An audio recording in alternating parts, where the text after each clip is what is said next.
من الشیطان الرجیم بسم اللہ الرحمن الرحیم. پڑھیے الصلاۃ والسلام علیک یا رسول اللہ وعلی آلک واصحابک یا حبیب اللہ. الصلاۃ والسلام علیک یا نبی اللہ وعلی آلک واصحابک یا نور اللہ. نویت سنت الاعتکاف. پیارے پیارے اسلامی بھائیوں اور سوشل میڈیا کے ناظرین، جب بھی مسجد میں داخل ہوا کریں اعتکاف کی نیت ضرور کر لیا کریں. اس کا فائدہ یہ ہوتا ہے کہ دیگر عبادتوں کے ساتھ ساتھ ہمیں اعتکاف کا ثواب بھی ملتا رہے گا. درود پاک پڑھنے کے بے شمار فضائل و برکات ہیں.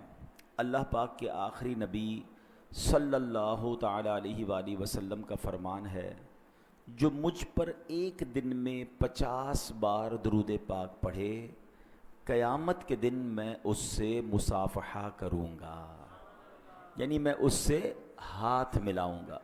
اب ذرا آپ سوچئے کہ یہ کتنی بڑی سعادت ہے کہ بروز قیامت اللہ کے نبی صلی اللہ تعالیٰ علیہ وسلم سے ہاتھ ملانے کی سعادت مل جائے. سبحان اللہ.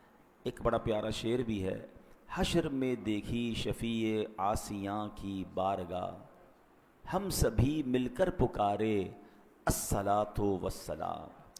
تم گنہگاران امت کی خبر رکھتے رہے، بخشوائے جرم سارے الصلاۃ والسلام. تو ہمیں درود پاک کی کثرت کرنی ہے. اللہ مجھے بھی آپ کو بھی کثرت سے درود پاک پڑھنے کی توفیق عطا فرمائے. آئیے مل کر محبت سے درود پاک پڑھیں. صلو علی الحبیب صلی اللہ تعالی علی محمد صلی اللہ علیہ وسلم. ہر جمعے کو الحمدللہ ہم قرآن پاک کی کچھ آیتوں کے بارے میں جانتے ہیں اور کوشش کرتے ہیں کہ قرآن کی باتیں جمعے کو کیا کریں اور قرآن کا درس ہم سمجھا کریں. آج قرآن پاک کی کون سی آیت ہے انشاءاللہ غور سے سنتے ہیں. اللہ کریم قرآن مجید میں ارشاد فرماتا ہے، بسم اللہ الرحمن الرحیم، الذین یستمعون القول فیتبعون احسنہ اولئک الذین ہداہم اللہ واولئک ہم اولو الالباب. اب اس کا پہلے ترجمہ سنیں گے اور پھر اس کے بارے میں کچھ جانیں گے. آسان ترجمہ قرآن کنز العرفان. جو کان لگا کر بات سنتے ہیں پھر اس کی بہتر بات کی پیروی کرتے ہیں، یہ ہیں جنہیں اللہ نے ہدایت دی اور یہی عقل مند ہیں. اس آیت کو انشاءاللہ ہم سمجھتے ہیں. آج جمعہ کا مبارک دن ہے اور سبحان اللہ یاد رہے کہ جمعہ ہفتے کے 7 دنوں میں سے سب سے اہم دن بھی ہے اور سب سے افضل دن بھی ہے. حدیث شریف میں اسے سید الایام فرمایا گیا. اسی دن حضرت آدم علیہ السلام کی ولادت ہوئی. جمعے کا دن تھا جب آپ جنت سے زمین پر تشریف لائے.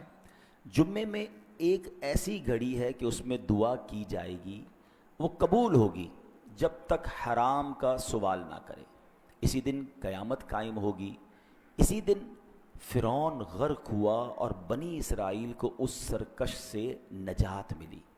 اسی دن حضرت یونس علیہ السلام کو مچھلی کے پیٹ سے رہائی عطا ہوئی اور اسی دن حضرت یوسف علیہ السلام کو قید خانے سے نجات ملی. اب غور کریں کہ کتنے امپورٹنٹ واقعات جو ہیں وہ قرآن پاک میں موجود ہیں اور وہ جمعہ کے دن ہوئے ہیں. اس لیے جمعہ المبارک خاص الخاص دن ہے. اسے مسکینوں کا حج قرار دیا گیا ہے.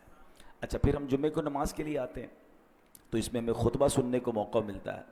اب خطبہ جو ہے نارملی کچھ لوگ تو چپ چاپ ہی سن لیتے ہیں، پتہ ہی نہیں ہوتا عربی میں امام صاحب نے کیا بیان کیا ہے. حالانکہ اس کے اندر بہت سارے میسیجز ہوتے ہیں، بہت ساری ہدایت کی باتیں ہوتی ہیں اور سبحان اللہ، اللہ کرے کہ ہم اس خطبے کو سمجھ لیں تو ہر بار اپنے علم دین کو انہینس بھی کریں، بڑھائیں بھی، نصیحت کی باتیں بھی دل پر اثر کرنا شروع ہو جائیں اور اللہ کرے کہ ہم عمل کرنے والے بھی بن جائیں. اب جو میں نے آیت قرآنی تلاوت کی ہے، ایکچولی یہ خطبے اور بیان اور دین کی اہم باتوں کو سننے سے متعلق ہے. آج جو ہم نے آیت چوز کی ہے، اب دوبارہ سنیے گا، الذین یستمعون القول، یعنی جو کان لگا کر بات سنتے ہیں. ایک ہوتا ہے سننا، اس کے لیے عربی میں لفظ سمعن استعمال ہوتا ہے. ایک ہوتا ہے خوب توجہ کے ساتھ بغور سننا، ایک نارمل سننا ہے نا، اس کے لیے تو سمعن استعمال، سماع ہم کہتے ہیں. لیکن اگر غور سے سننے کی بات کی جائے تو اسے اردو میں ہمتن گوش ہونا، یعنی ہر طرف سے دھیان ہٹا کر پوری توجہ سے سننا کہتے ہیں. اسے عربی میں استماع کہا جاتا ہے. نارمل سننا سماعت جس کو ہم کہتے ہیں، اور استماع کہا جاتا ہے بہت غور سے فوکس ہو کر سننا. اب قرآن میں کیا ذکر ہوا؟ الذین یستمعون القول، یعنی جو کان لگا کر بات سنتے ہیں. جب اللہ رسول کا ذکر ہو، جب نصیحت کی بات ہو تو وہ کان لگا کر سنتے ہیں. اب آگے کیا فرمایا؟ فَيَتَّبِعُونَ أَحْسَنَهُ، جو لوگ یہ کرتے ہیں بزرگوں کی باتیں، علماء کرام کے ارشادات، قرآنی آیات، احادیث غور سے سنتے ہیں، فرمایا پھر اس کی بہتر بات کی پیروی کرتے ہیں. یعنی سن کر صرف انسنی نہیں کر دیتے، ادھر سے سنا ادھر سے نکال دیا، سنا فالو کرنا شروع کر دیا. پھر آگے قرآن کیا کہتا ہے؟ اولئک الذین ھداھم اللہ واولئک ھم اولو الالباب، یہ ہیں جنہیں اللہ نے ہدایت دی ہے اور یہی عقل مند ہیں. تو ماشاءاللہ آپ جمعے کے بیان میں آتے ہیں یا کبھی بھی علماء کرام کے بیانات ہوں، جہاں قرآن کی بات ہو، حدیث کی بات ہو، فوکس ہو کر سننا ہے اور کوشش کرنی ہے کہ اس پر عمل بھی کریں، کیونکہ ایسے لوگوں کو قرآن کہتا ہے کہ ان کو ہدایت ملتی ہے اور یہی عقل مند لوگ ہیں. تو اب جو کفار ہوتے تھے نا، وہ کیا کرتے تھے؟ وہ بھی اللہ رسول کی جب باتیں ہوتی تھیں تو آتے تھے، منافقین ہوتے تھے بعض، وہ انسنی کرتے تھے، اس کو مذاق میں اڑاتے تھے، اس کو فوکس نہیں کرتے تھے. قرآن کہتا ہے ما یأتیہم من ذکر من ربہم محدث الا استمعوہ وہم یلعبون، جب ان کے پاس ان کے رب کی طرف سے کوئی نصیحت آتی ہے تو اسے کھیلتے ہوئے سنتے ہیں. اب آج بھی کیا ہوتا ہے، بیان ہو رہا ہے، لوگ موبائل میں لگے ہوئے ہیں. ابھی ہماری مسجد میں تو چلیں قالین کے اوپر یہ بچھا دی گئی ہے چاندنی وغیرہ، ورنہ کچھ لوگ قالین سے کھیلتے رہیں گے. چٹائیاں مسجد میں ہو تو چٹائیوں کے دھاگے نکالتے رہیں گے. یعنی اللہ رسول کی بات سننے آئے اور ٹائم اپنا یا تو گفتگو کرتے رہیں گے.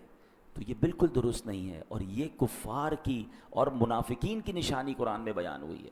تو اللہ کرے کہ ہم ایمان والوں کا جو وصف ہے اس کو اپنائیں کہ جب بھی اللہ رسول کی بات ہو، قرآن و حدیث کی بات ہو تو فوکس ہو کر سنیں. اچھا، اب صحابہ کرام علیہ رضوان نبی پاک علیہ السلام کا خطبہ، نبی پاک کا بیان کیسے سنتے تھے کہ روایت میں ہے کہ اذا تکلم اطرق جلساؤہ کانما علی رؤوسہم الطیر، یعنی جب سرکار دو عالم صلی اللہ تعالی علیہ وسلم کلام فرماتے تو صحابہ کرام گردنیں جھکا کر خاموش بیٹھ جاتے. حالت یہ ہوتی گویا ان کے سروں پر پرندے بیٹھے ہوئے ہیں. اب آپ سمجھتے پرندہ ذرا سی حرکت سے اڑ جاتا ہے. آپ اپنے ہاتھ پہ بھی کبھی ابل تو بیٹھتا نہیں، بیٹھ جائے تو ذرا سا ہاتھ لے گا وہ اڑ جائے گا، ذرا سی آہٹ ہوگی تو اڑ جائے گا. یعنی صحابہ سرکار دو عالم علیہ الصلوۃ والسلام جب بیان فرماتے تو وہ اتنی توجہ کے ساتھ، اتنا فوکس ہو کر بیٹھتے تھے کہ اگر پرندہ بھی سر پر بیٹھ جائے تو وہ بھی اڑے نہ، اس کو بھی لگے کہ کوئی آبجیکٹ ایسا ہے جو ہلنے والا نہیں ہے. تو یہ انداز تھا نبی پاک علیہ الصلوۃ والسلام کا. صحابہ کس طرح خطبہ سنتے تھے، سبحان اللہ. اور پیارے آقا کی بات پر عمل کیسے کرتے تھے. ایک بار نبی پاک علیہ الصلوۃ والسلام خطبہ ارشاد فرما رہے تھے اور آپ نے فرمایا اجلسو، بیٹھ جاؤ. اللہ کریم نے نبی پاک کی آواز کو ایک اور کمال یہ عطا فرمایا تھا، یہ بھی معجزہ ہے صلی اللہ تعالیٰ علیہ وسلم، کہ آج مجھے پیچھے مسجد میں بیان اگر کوئی سن رہا ہے یا اوپر والی منزل میں سننا چاہتے ہیں تو مائک لگانے کی ضرورت پڑتی ہے نا پیچھے آواز پہنچانے کے لیے. اس زمانے میں تو مائک نہیں تھا. تو سبحان اللہ، مسجد نبوی میں جتنے لوگ ہوتے تھے سب کو ویسے ہی آواز سنائی دیتی تھی جیسے قریب والے کو سنائی دیتی تھی. اچھا، صرف مسجد نبوی میں نہیں، چلیں آپ ہو سکتا ہے کہیں کہ جناب اس زمانے میں تو چند لوگ ہوتے تھے. حجۃ الوداع کے موقع پر، جب حجۃ الوداع کے موقع پر عرفات کے میدان میں 1,24,000 صحابہ موجود تھے، تب بھی نبی پاک نے جو خطبہ دیا سب کو پراپر اور یکساں آواز پہنچ رہی تھی. تو یہ سماعت کلام مصطفیٰ صلی اللہ تعالی علیہ وسلم کا یہ معجزہ. تو ایک بار نبی پاک نے خطبے میں فرمایا اجلسو، بیٹھ جاؤ. تو حضرت عبداللہ ابن مسعود جو ابھی مسجد میں داخل ہی ہوئے تھے، جیسے ہی نبی پاک کا جملہ سنا وہیں بیٹھ گئے. سبحان اللہ، یعنی فوراً سنتے بھی تھے اور اس پر عمل بھی کرتے تھے. ہم میں سے بہت سارے ایسے لوگ یہاں ہیں جو شاید ہر جمعے آتے ہیں اور ہر جمعے ہی بیان سنتے ہیں، ہیں ماشاءاللہ ہماری مسجد میں تو ایک اچھا ماحول ہے کہ توجہ سے سنتے ہیں، اچھی بات ہے، کوشش بھی کیا کریں کہ توجہ سے سنا کریں، لیکن اس پر کچھ نہ کچھ عمل بھی شروع کر دیں. تو انشاءاللہ یہ جو قرآن کی آیت میں انعام اعلان ہوا ہے نا کہ وہ لوگ سنتے بھی ہیں کان لگا کر، عمل بھی کرتے ہیں، اور یہی وہ لوگ ہیں جو ہدایت والے ہیں اور عقل مند ہیں. تو اللہ کرے کہ ہم ان لوگوں میں شامل ہو جائیں. اچھا، اب ہم جمعے کے خطبے کو اسپیشلی تھوڑا سا ڈسکس کرتے ہیں. ایک بڑی پیاری حدیث ہے، حضرت ابو ہریرہ رضی اللہ تعالیٰ عنہ اس کے راوی ہیں. سرکار دو عالم علیہ الصلوۃ والسلام نے فرمایا اذا کان یوم الجمعۃ فاغتسل الرجل، فرمایا جب جمعے کا دن ہو تو بندہ غسل کرے، وغسل رأسہ، اپنے سر کو دھوئے، پھر فرمایا ثم تطیب من اطیب طیبہ، پھر بہترین خوشبو لگائے، یعنی جو اس کے پاس خوشبو ہے اس میں سے بہترین خوشبو لگائے. پھر فرمایا وَلَبِسَ مِن صَالِحِ ثِيَابِهِ، اور پھر فرمایا اچھے کپڑے پہنے. ثم خرج الى الصلاۃ، پھر نماز جمعہ کے لیے وہ نکلے گھر سے، حاضر ہو جائے. سبحان اللہ. اور پھر فرمایا وَلَمْ يُفَرِّقْ بَيْنَ اثْنَيْنِ، دو بندوں کے درمیان وہ دو بندوں کے درمیان سے نہ گزرے. اب اس میں بھی ایک چیز کیا ہوتی ہے کہ بعض اوقات نمازی بیٹھے ہوتے ہیں، لوگ گزر کر بیچ سے کاندھے ٹاپ کر آ رہے ہوتے ہیں، یہ نہ کیا کریں کیونکہ آپ بہت سارے لوگوں کو ڈسٹرب کر رہے ہوتے ہیں. اور حدیث میں بھی یہ ذکر آیا کہ دو بندوں کے درمیان سے نہ گزرے، جدھر جگہ ملتی ہے بیٹھ جائے. وہ الگ بات ہے جب نماز کا وقت شروع ہوگا تو صفیں درست ہو جائیں گی، لیکن بعض لوگ سب کو اوپر سے کاندھے پھلانگتے ہوئے آ رہے ہوتے ہیں. جتنوں کو کاندھا آپ پھلانگیں گے ان کا بیان سننا ڈسٹرب ہو جائے گا. اور جب شریعت کی بات ہو رہی ہوتی ہے نا، اس میں ایک احتیاط اس لیے کرنی ہوتی ہے کہ کبھی جائز کو وہ ناجائز نہ سمجھ جائے، حلال کو وہ حرام نہ سمجھ جائے، کیونکہ آپ نے اس کے کاندھے سے جب آپ نے اوپر سے آنا ہے تو اس سے ڈسٹرب ہونا ہے اور وہ بیان کو مس کر جائے گا. تو حدیث میں کیا فرمایا؟ دو بندوں کے درمیان سے نہ گزرے. اور پھر فرمایا امام کا کلام پوری توجہ کے ساتھ سنے، اس کے جمعے سے جمعے تک کے گناہ بخش دیے جاتے ہیں. اس میں 3 دن کا مزید اضافہ ہے. غفر لہ من الجمعۃ الی الجمعہ وزیادۃ 3 ایام، یعنی گویا تقریباً 10 دن کے گناہ معاف ہو جاتے ہیں اگر بندہ یہ عمل کر لے. میں پھر ریپیٹ کر دیتا ہوں، کرنا کیا ہے؟ جمعے کے دن غسل کرنا ہے، بہترین خوشبو لگائیں، اچھے کپڑے پہنیں، پوری توجہ کے ساتھ نماز جمعہ کے لیے جب آئیں تو کسی دو بندوں کے درمیان سے نہ گزریں. پھر فرمایا پوری توجہ کے ساتھ امام کا بیان خطبہ سنیں، اور پھر کیا ہوگا انشاءاللہ تقریباً 10 دن کے گناہ جو ہے وہ معاف کر دیے جائیں گے. تو یہ جمعہ کا دن بڑا کمال کا دن ہے. اور آپ دیکھیں حدیثوں میں بار بار خطبے کو غور سے سننے کا حکم ہے، بیان کو غور سے سننے کا حکم ہے. اللہ رسول کی جو بات ہو رہی ہے، قرآن و حدیث کی جو بات ہو رہی ہے، اس کو غور سے سننے کا حکم ہے. اب جو ہے انشاءاللہ میں جو خطبہ جمعہ ہے، کیونکہ میں یہ چاہتا ہوں کہ آج ہم کم از کم کچھ خطبہ جمعہ کو سمجھ لیں تاکہ آئندہ جب خطبہ جمعہ ہمارے سامنے پڑھا جائے تو کچھ باتیں ہمیں یاد آ جائیں اور ہم اس کو بہت اچھے انداز سے سمجھیں بھی، اور اللہ کرے ہمارے دلوں پر اثر بھی ہو جائے. اب عموماً جو امام صاحبان ہوتے ہیں جو جمعے کا خطبہ دیتے ہیں وہ خطبات رضویہ سے دیتے ہیں. اور خطبات رضویہ کے جو 5 بنیادی مضامین ہیں، 5 سبجیکٹ بیان ہوتے ہیں. جب بھی عربی خطبہ ہوتا ہے نا نارملی اس میں 5 سبجیکٹ ہوتے ہیں. پہلا سبجیکٹ کیا ہے؟ اللہ پاک کی حمد و ثنا اور پیارے آقا علیہ الصلوۃ والسلام پر درود پاک پڑھا جاتا ہے. دوسرا سبجیکٹ یہ ہے تقویٰ اور محبت رسول کی نصیحت کی جاتی ہے. تیسرا مکافات عمل، یعنی جیسا کرو گے ویسی بھرو گے، اس کا بیان کیا جاتا ہے.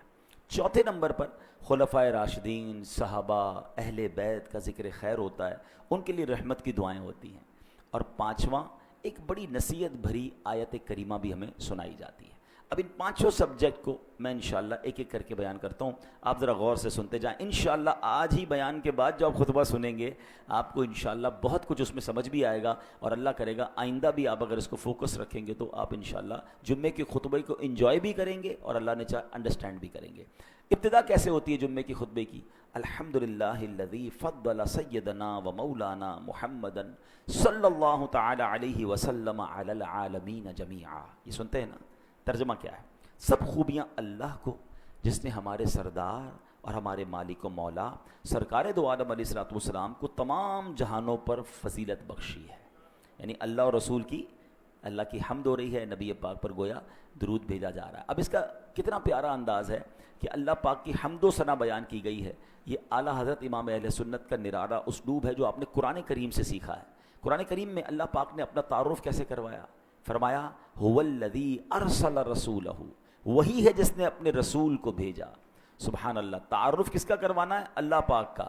فرمایا گیا اللہ وہ ہے جس نے رسول ذیشان، رسول اکرم نبی محتشم صلی اللہ تعالیٰ علیہ وسلم کو رحمت کل جہاں بنا کر بھیجا.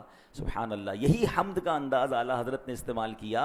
الحمدللہ الذی فضل سیدنا و مولانا محمدن، یعنی تمام تعریفیں اس اللہ کو جس نے فضیلت بخشی ہمارے سردار اور ہمارے آقا جناب رسول اللہ صلی اللہ علیہ وسلم کو تمام عالم پر. سبحان اللہ. یعنی یہاں ایک اور عشق والی بات بھی سمجھ آ رہی ہے کہ رب اپنا تعارف بھی کیسے کروا رہا ہے. میں وہ اللہ ہوں جس نے زمین و آسمان بنائے؟ نہیں. میں وہ اللہ ہوں جس نے سارے جہان کو بنایا. اس آیت میں کیا فرمایا؟ هو الذی ارسل رسولہ، رب وہ ہے جس نے نبی پاک کو اپنا رسول بنا کر بھیجا ہے. محبوب و محب کا پیار نظر آ رہا. اعلیٰ حضرت نے یہی بات شعر میں بھی لکھی، وہی رب ہے جس نے تجھ کو ہم تن کرم بنایا، ہمیں بھیک مانگنے کو تیرا آستاں بتایا، تجھے حمد ہے خدایا، تجھے حمد ہے خدایا. اچھا اب خطبہ آگے چلتا ہے. خطبے میں کلمہ شہادت آتا ہے، واشهد ان لا الہ الا اللہ وحدہ لا شریک لہ واشهد ان سیدنا و مولانا محمدا عبدہ ورسولہ صلی اللہ تعالی علیہ وآلہ وصحبہ اجمعین. اب اس کا ترجمہ کیا ہے؟ میں گواہی دیتا ہوں کہ بے شک اللہ پاک کے سوا کوئی عبادت کے لائق نہیں، وہ اکیلا ہے، اس کا کوئی شریک نہیں. اور میں گواہی دیتا ہوں کہ بے شک ہمارے سردار اور ہمارے آقا محمد صلی اللہ تعالیٰ علیہ وسلم اللہ کے بندے اور اس کے رسول ہیں. ان پر، ان کے جملہ آل و اصحاب پر اللہ پاک درود و برکت اور سلام نازل فرمائے. اس کے بعد تقویٰ کی نصیحت شروع ہوتی ہے.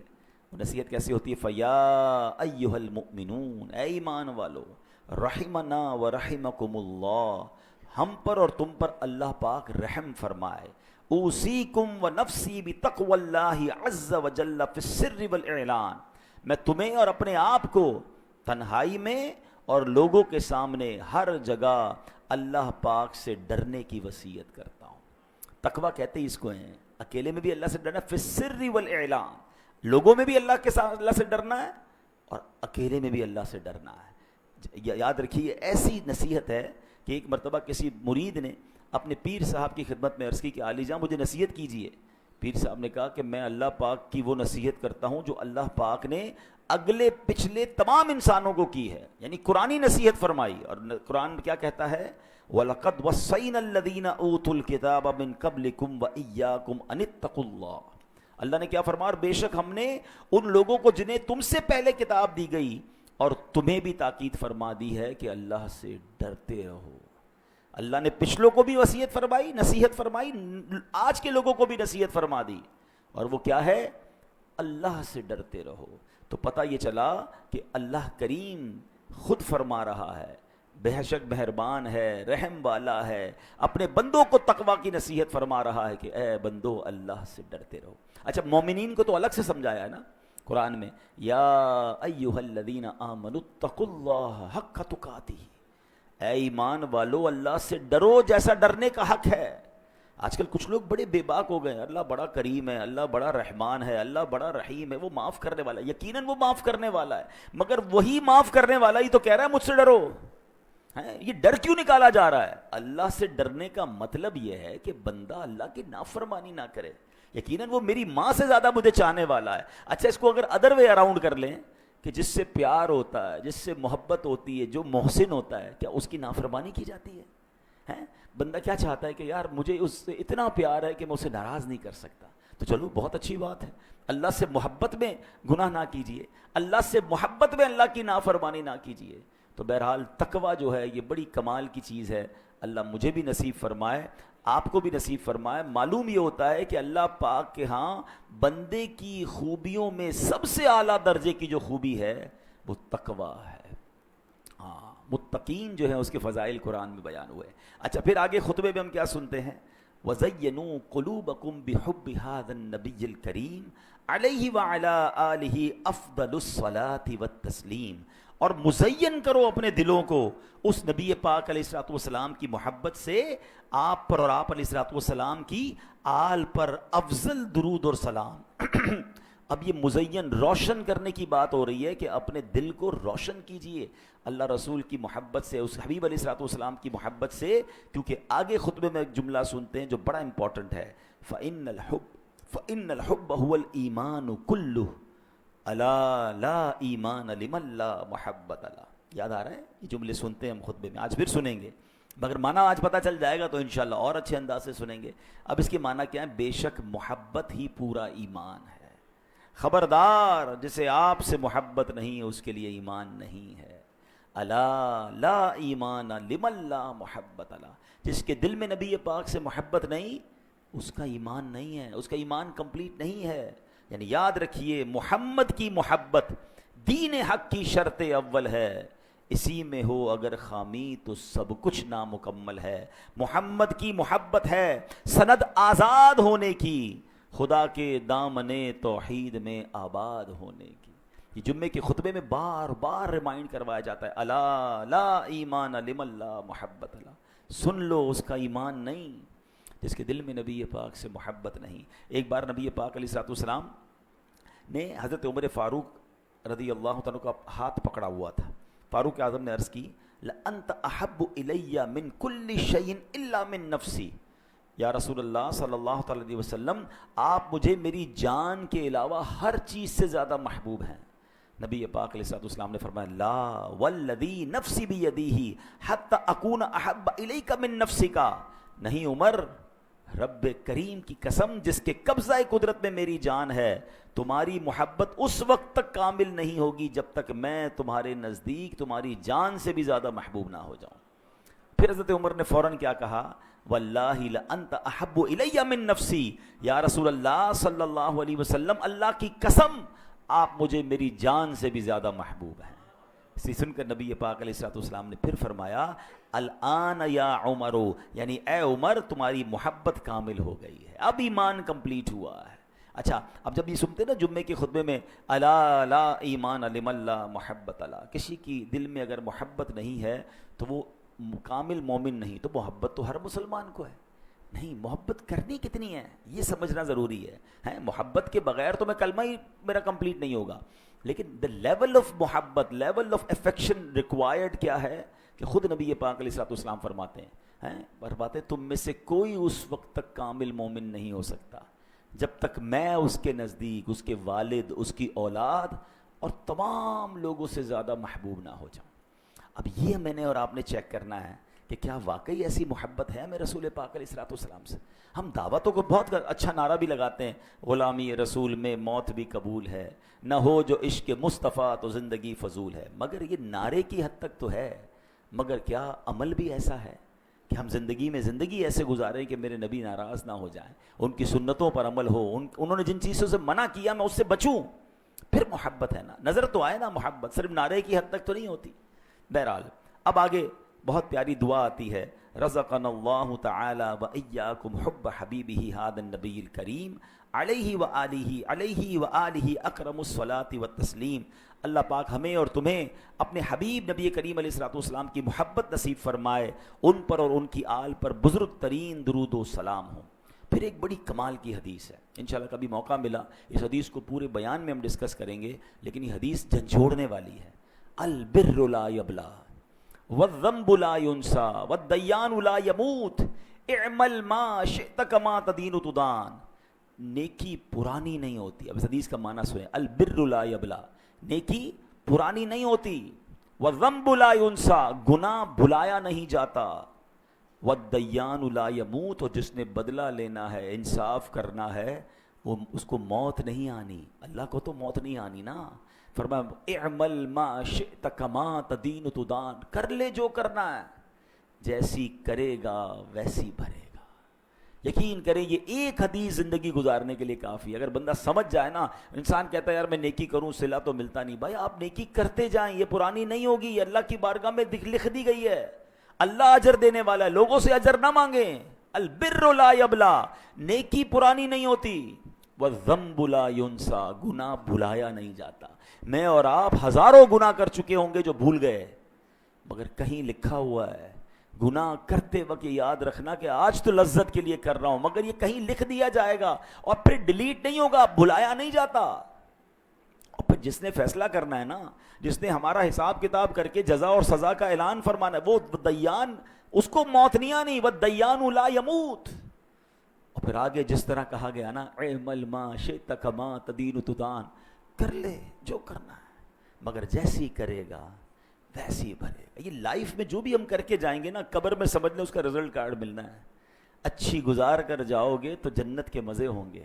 ہیں آج بندہ کہتا ہے مجھے تو کوئی کچھ کہہ ہی نہیں سکتا، میری جو مرضی میں کر رہا ہوں، شراب پی رہا ہوں، بدکاری کر رہا ہوں، جوا کھیل رہا ہوں، حرام کما رہا ہوں، ظلم کر رہا ہوں، زیادتی کر رہا ہوں، میری تو جناب بڑی ٹور ہے، مجھے کون کچھ کہہ سکتا ہے؟ آج کوئی نہیں کہے گا۔ اعمل ما شئت کما تدین تدان، کر لے جو کرنا ہے۔ نبی پاک نے پہلے ہی فرما دیا، مگر پھر جیسی کرے گا نا ویسی بھرے گا۔ جانا سب نے جنت میں ہے، مگر کام جنت والے کرنے کے لیے تیار کوئی نہیں ہے۔ جنت کی نعمتیں سب کو چاہیے۔ اعلیٰ حضرت کہتے ہیں نا، کام زنداں کے کیے اور ہمیں شوق گلزار ہے کیا ہونا ہے۔ جانا سب کو گلزار میں ہے، جنت میں، کام جہنم والے کرنے ہیں۔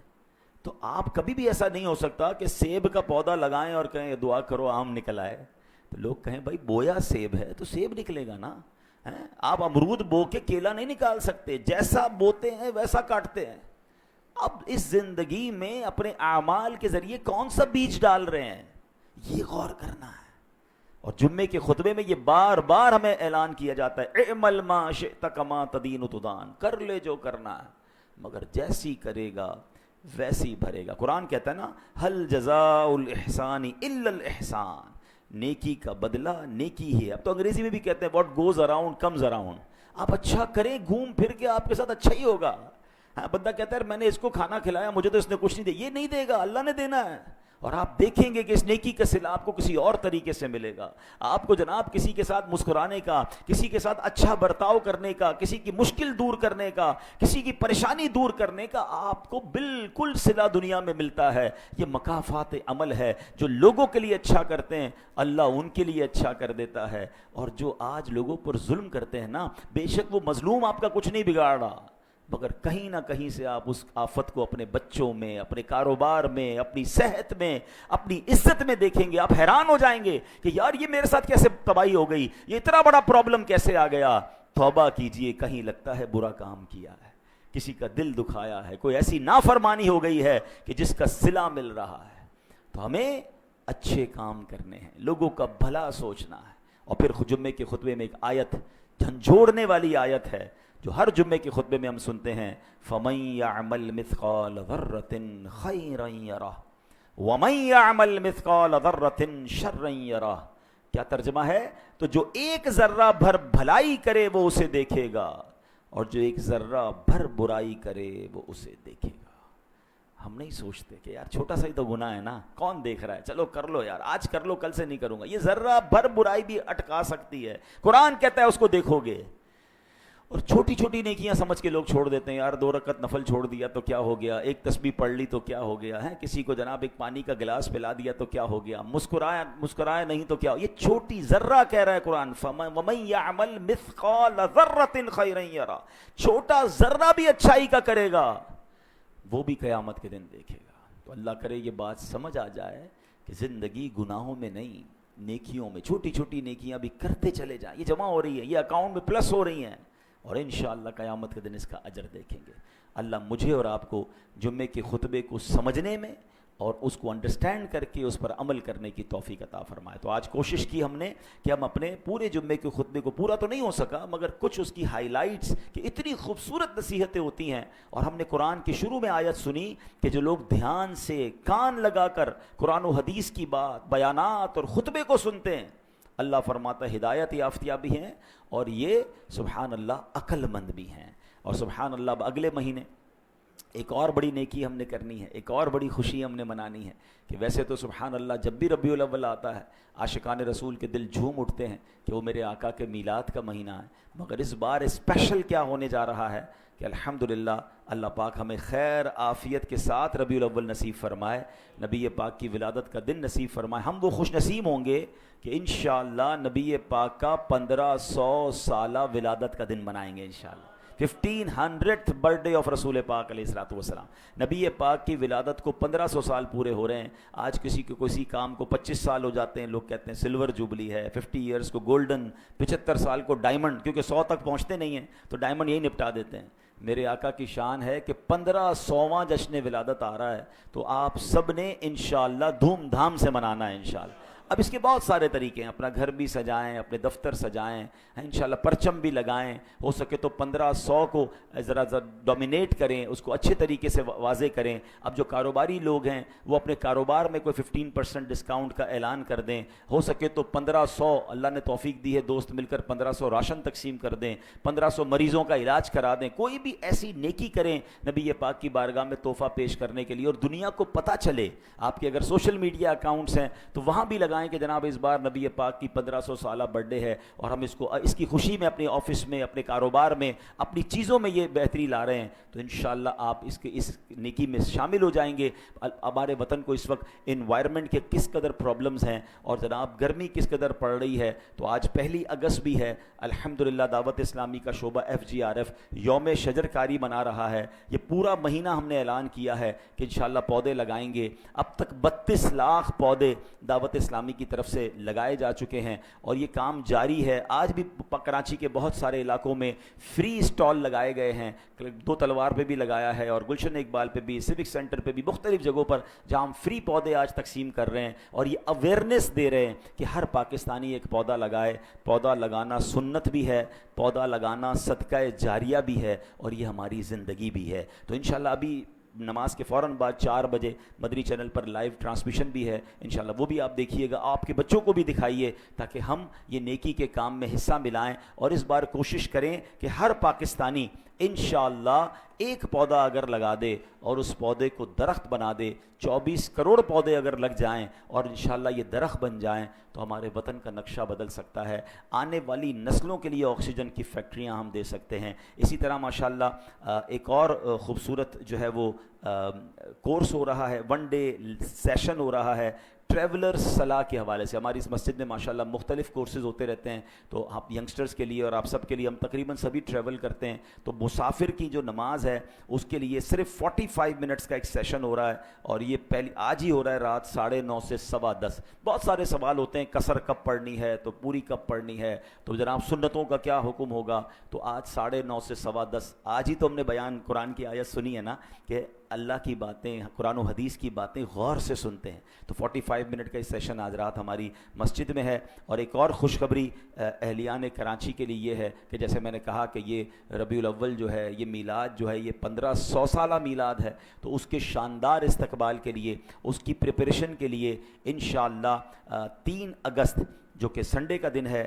انشاءاللہ رات تقریباً 10 بجے نشتر پارک میں ایک عظیم و شان اجتماع میلاد, جو کہ یوں سمجھیے کہ نبی پاک علیہ السلام کے میلاد کے استقبال کے لیے, اس کی تیاریوں کو اور عروج دینے کے لیے ایک بہت میسو پروگرام ہو رہا ہے. اور اس میں دعوت اسلامی کی مرکزی مجلس شورا کے نگران مولانا حاجی عمران اتاری صاحب سنت و بھرا بیان فرمائیں گے. اپنے ہاتھ میں پرچم لے کر, اپنے بچوں کو بھی لے کر آئیں, اور ایک شاندار سما ہوگا. تو میری گزارش ہے کہ اتوار کی رات جو ہے 10 بجے نشتر پارک تشریف لائیں. انشاءاللہ سرکار کی آمد مرحبا کے نعروں سے نشتر پارک گونج رہا ہوگا. نعتیں بھی ہوں گی, بیان بھی ہوں گے, دعا بھی ہوگی. اور یاد رہے, جب اتنا بڑا مجمع اللہ رسول کا ذکر کرنے جمع ہوتا ہے تو کسی کی آمین کے صدقے کسی کا بیڑا پار ہو جاتا ہے. تو یہ والی اتوار 3 اگست رات 10 بجے آپ نے نشتر پارک میں ہونے والے اس عظیم و شان اجتماع میں ضرور شرکت کرنی. کئی شرکت کریں گے انشاءاللہ.